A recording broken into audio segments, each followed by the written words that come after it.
Şu Namangan, mağız bozori mana. Modo mağız.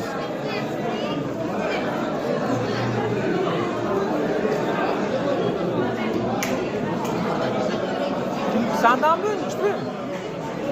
Ne lazım?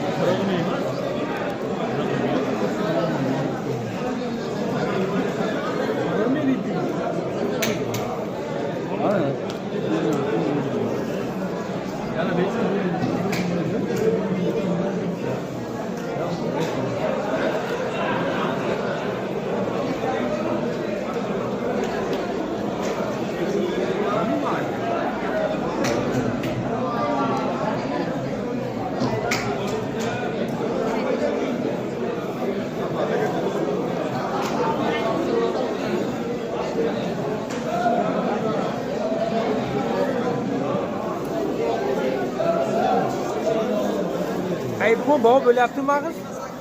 Şimdi beyler. Ha? Güzel, tamam. Hiç bilmem mi ağız? Nereye orada? Hiç bilmem mi? 90 lira. 90?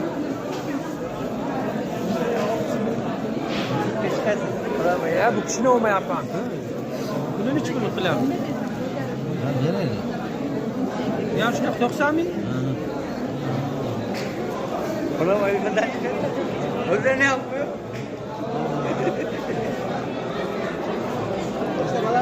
Video gelişti mi?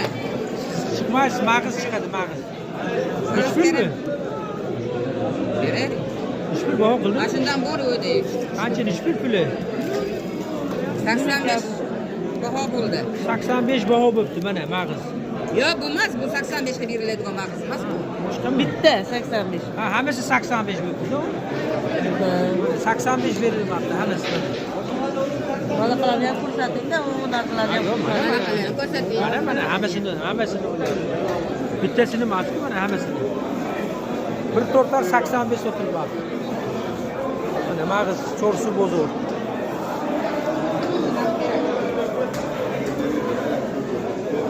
Kimden ne kaldı? Hiçbir. 80 mi? 80 mi?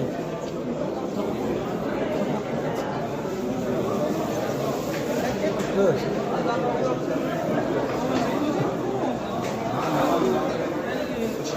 Çorsu. Hiç bilmiyorum mağız. Ne indi? 90 bin kembor da oturmuş. 90 bin kembor.